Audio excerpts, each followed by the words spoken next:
How is everyone? Yeah! Good, so there are people out there. Fucking hell. Oh man. Here I am, 45 years old, and I drove down here today, and it's amazing when you get to 45, you just don't give a fuck. You dress the way you want, and you just, if you see a Gen Y near you, you can just say, fuck off. Because seriously, Gen Y, is there any out there tonight? Because they shit me. They're always going, why can't I have this? Why can't I have that? Why? Get a fucking job. And when they do get jobs, they have jobs where you have to deal with them. Like they work for Telstra. I was in Telstra the other day because I had 8 hours to kill. And all I wanted is a new mobile phone. That's all I wanted. Remember the good old days when mobile phones were just phones? Now you got the iPhone 4S with 340,000 applications. I've looked at him and go, what the hell's the application? He goes, some of them are free. I went, like what? He said, well, you can download a Zippo lighter.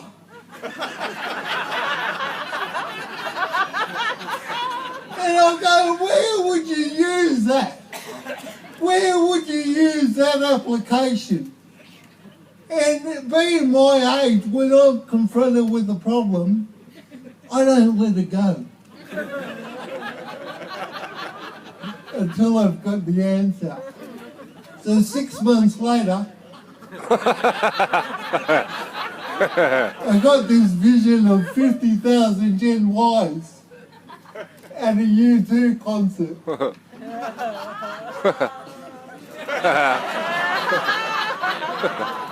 Because remember the good old days when you were at a rock concert, and you liked the band, you got your $2 Bic lighter out?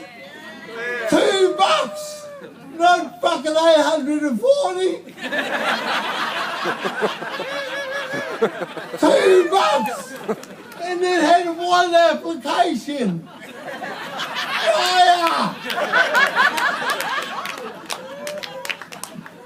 I look for the good old days.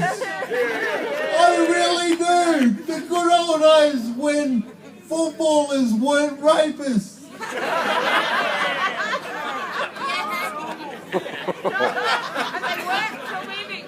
When sports stars only had one mistress. Tiger Woods. What a fucking legend. Man, that guy should be made an honorary Australian. He was rooting 13 chicks. 13! Man, but you can tell he's not Aussie, eh? You know how? I'm glad you asked. Because he was rooting a porno star and he didn't tell anyone.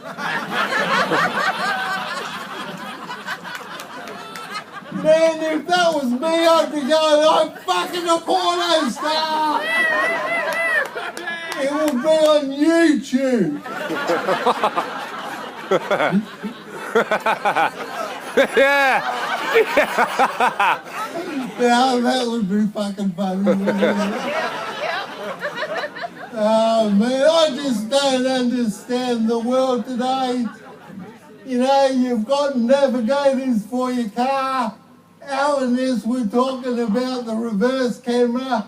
Man, I thought about this long and hard, guys, and I reckon It should be Australianised even further. Right? When you're backing up, you know, and you're a metre and a half out, it just goes, oi! Frack wit!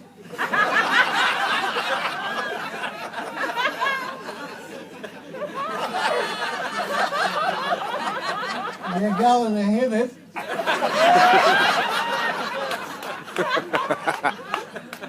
Half a metre out and go, oi! Telling you. And after you hit it, it just goes, oh, you're a fucking knuckle.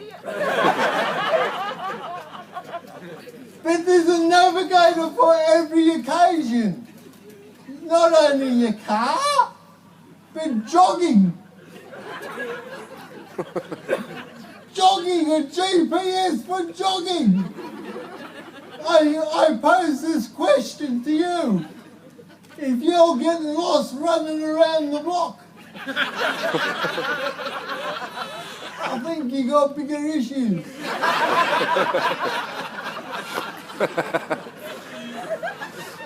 They even got one for pilots. That's the real reason why they locked the door to the cockpit. It's not because of terrorism. It's because there's a pilot looking at a little navigator used to be a person. No, not anymore. Now it's just this little fucking GPS thing. I just want to hear it. Turn left at the third cloud.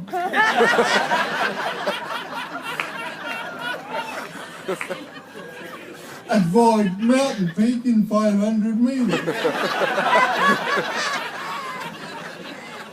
We live in such a bizarre world today, don't we? I mean, look what's happening in Canberra, you know, like Julia got the job. She shafted Rudd, right, a few years ago, and how Australian was that though? I mean, you can't get any more Australian than that. You go into work one day, you got the top job, you go for a can of lunch,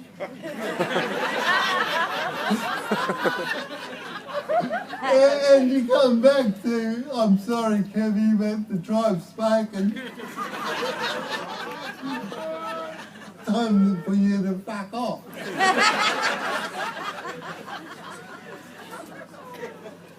The world's just so bizarre. We're so paranoid in this world, aren't we? Yeah? Who said that? We are. We're paranoid of things like terrorism and Muslims. In Australia, we're paranoid about it. Why? Muslims are the most single-minded people. They've got dedication on their side. We would never, Australians would never be good Muslims. In fact, we don't even turn up for work on Monday morning. Can you imagine Jono from Dalby becoming a Muslim? Mate, you've got to bow down to Mecca 5 times a day. After the third time, he'd be looking at his mate going, fuck this, I'm going to the pub.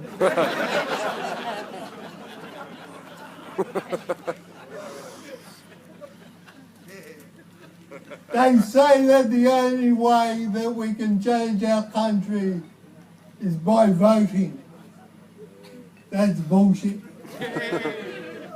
I agree with Billy Connolly when he said politicians don't vote, don't fucking encourage them.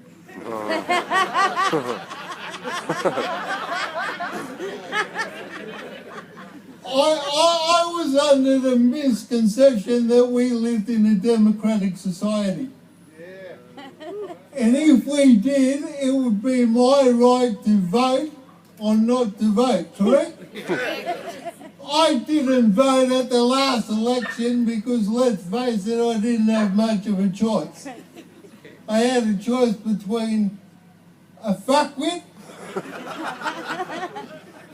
and a fuckwit that wears budgie smugglers.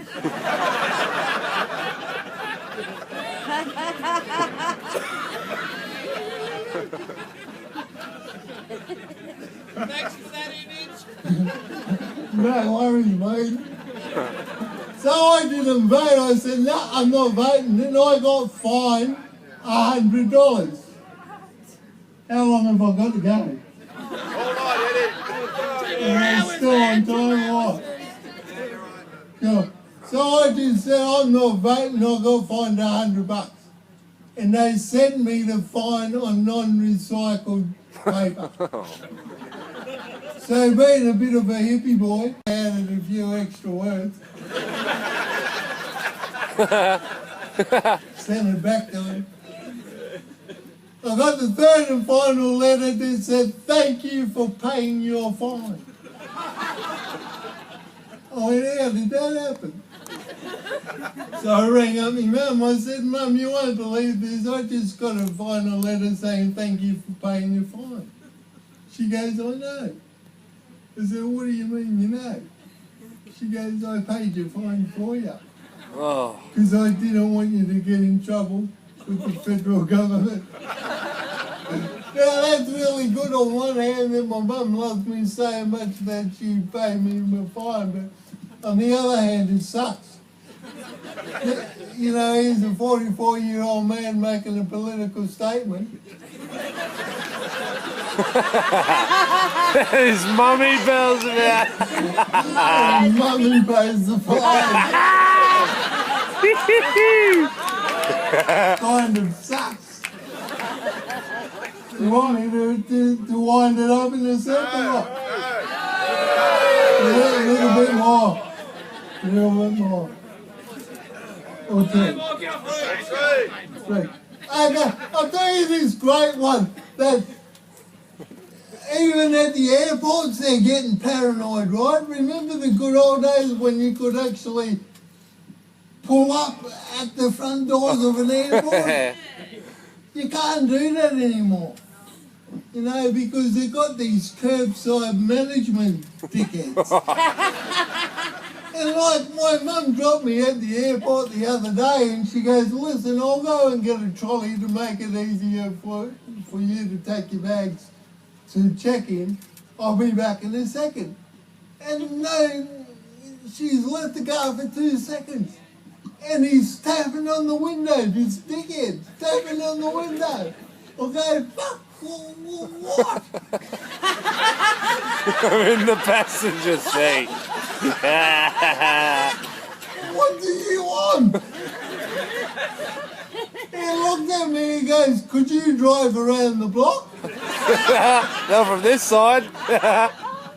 Now, actually, I do have my license, but I was in a particularly mischievous mood. So I thought, I'm going to have some fun.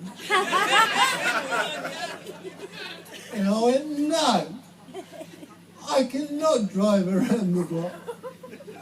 And he said, sir, do you know it's illegal for the licensed driver to leave the vehicle unattended? I said, oh, but pray tell, I do have my license. And he's looked at me like,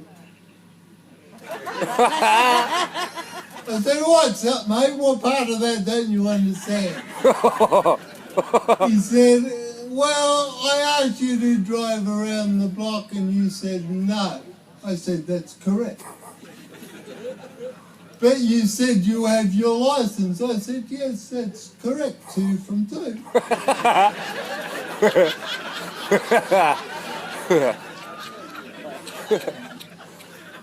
He said, well, I'm wondering why you can't drive around the block. I said, well, I thought that was obvious. I'm sitting in the fucking passenger seat.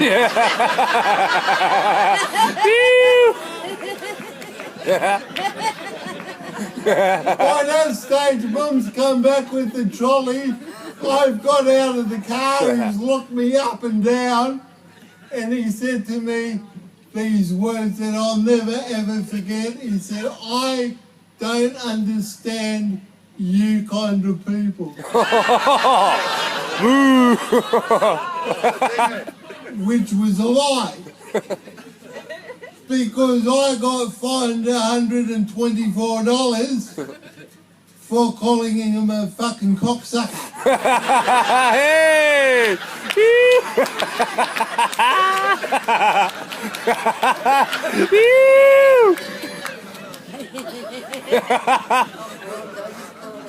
Love. Just leave them on this one. This is my favourite. And this actually happened to me. I'm not shitting you. I'm at the airport. I'm in the wheelchair.